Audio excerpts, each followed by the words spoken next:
Cultive ta vie intérieure et préserve-toi du monde de l'homme. La vie intérieure est primordiale. Elle est la garantie que tu es vivant. Comprends que ce n'est pas parce que l'homme bouge, se meut sur la terre, qu'il est vivant dans le sens où l'entend un monde supérieur. Bouger, parler, peuvent être seulement des actions instinctives, des réflexes, des mémoires qui forcent l'homme, quoi qu'il arrive dans sa vie, à rester debout et à conserver un semblant d'existence. Moi, je te parle d'un monde vivant, c'est-à-dire uni avec tous les mondes, en relation avec toutes les hiérarchies, sans séparation d'espace, de temps ou de lieu. Ta vie intérieure est le siège où tous les mondes peuvent venir pour converser avec toi dans une intimité et où la force de l'immortalité peut apparaître. C'est pourquoi tu dois porter une attention particulière sur ta vie intérieure afin de trouver l'attitude juste dans toutes les circonstances. Si tu ne cultives pas quotidiennement ta vie, ta flamme, ta lumière intérieure, la présence de ton ange et ton lien avec l'universel, sache que tu t'affaibliras, tu seras faible de l'ignorance ou du faux savoir, faible de l'isolement et d'être obligé d'aller chercher dans le monde extérieur la solution à tes énigmes et le savoir nécessaire pour prendre des décisions. Se faire éduquer par la lumière extérieure pour savoir comment agir dans la vie est une déchéance pour l'humanité. Légion sont ceux qui sont tombés dans cette illusion et ce piège de la lumière trompeuse.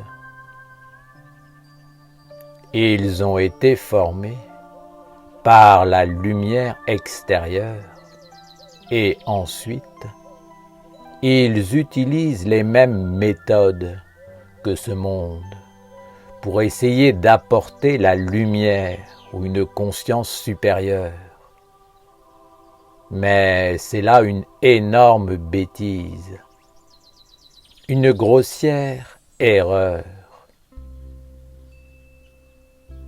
Ce n'est que l'éveil de la vie et de la lumière intérieure qui permet la conversation, l'alliance et la compréhension intime, profonde, vécue de tous les mondes. Ce n'est certainement pas dans le monde de l'homme, isolé, est conçu dans la lumière extérieure, que la lumière du savoir véritable et universel pourra être connue. L'aboutissement du savoir du monde de l'homme est de le rendre idiot. L'homme, éduqué par la lumière extérieure, agit sans intelligence, sans âme, sans valeur. Je ne dis pas que le monde de l'homme est obscur. Je dis qu'il est simplement idiot, parce qu'il ne fait pas intervenir dans ses décisions l'intelligence de tous les mondes. Le monde de l'homme pense qu'il est seul dans l'univers et que même s'il existe d'autres mondes, cela est une abstraction et n'a rien à voir avec la réalité objective du quotidien. C'est pour échapper à cette emprise que tu dois, tous les jours, cultiver ta vie intérieure, prendre soin de la flamme allumée en toi par la ronde des archanges et entrer dans une conversation intime avec ton ange, ton gardien, ton protecteur. Ce lien de lumière, matérialisé par la corde de la ronde des archanges, ne doit jamais être brisé, car il est la source de toute inspiration, de toute protection, de toute réussite, de toute action et de toute vie. Père Ouriel, veux-tu dire que l'homme qui n'a pas une vie intérieure éveillée, relié à un ange, son âme et l'universel, n'est pas vraiment un être humain dans la dignité et la noblesse? Je dis que si la vie intérieure de l'homme n'est pas éveillée, si la flamme n'est pas allumée, si cette dimension intime n'est pas fondamentale dans sa vie, il n'est pas vraiment un homme. Il est une copie, une imitation, une coque vide, un semblant qui n'a pas d'intérêt pour le monde divin, car il est sans âme, sans intelligence et dénué de force. Au mieux, l'homme est en chemin vers un éveil intérieur. Les hommes s'imitent les uns les autres, se regardent, se copient et sont animés par des mondes. Mais finalement et fondamentalement, il n'y a rien derrière l'apparence, hormis l'intérêt d'un monde qui veut que l'homme soit idiot et ne développe surtout pas une intelligence divine qui le relierait à l'universel. C'est pourquoi je te dis que même si tu as vécu dans le monde de l'homme et que tu penses y avoir acquis une valeur et une compétence, ne cherche surtout pas à les amener dans le cercle sacré de la ronde des archanges et dans l'œuvre divine de la nation essénienne. L'homme a été éduqué pour penser, parler et agir dans le monde de la mort. Mais lorsque tu entreras dans le royaume de la vie, tu rencontreras une autre intelligence et une autre façon d'être et de faire. Si tu amènes la façon de faire du monde des hommes devant une intelligence supérieure, il y aura fatalement une confrontation, une incohérence et une rupture de communication.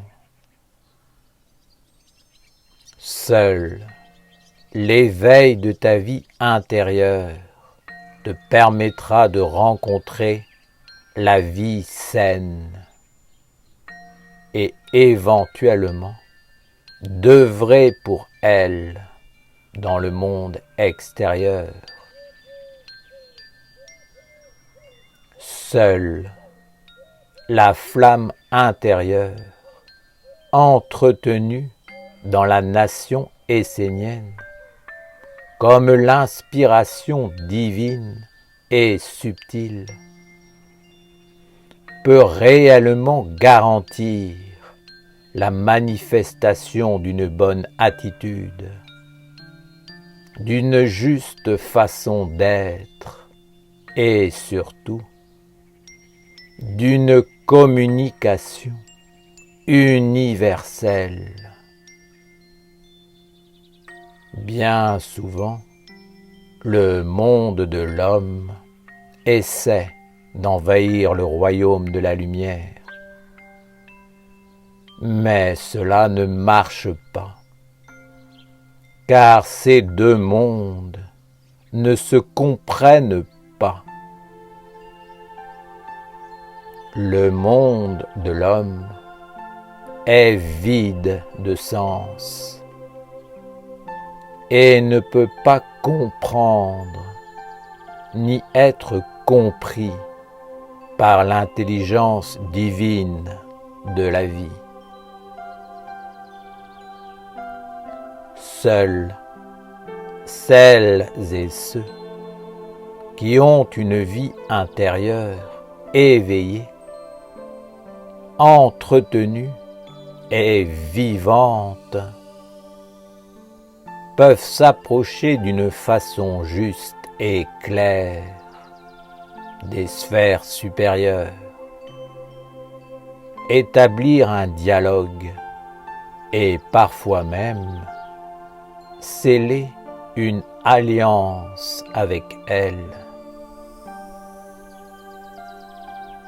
Sans vie intérieure consacrée, le langage devient stérile.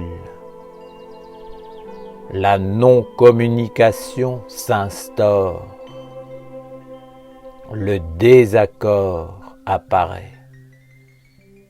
Et un monde obscur se glisse entre les deux parties, ce qui rend toute entente absolument impossible. Personne n'est sur la même longueur d'onde et l'incompréhension règne. Comprends que la vie intérieure, pure et claire, vivante et universelle, est la seule garantie d'une vie saine.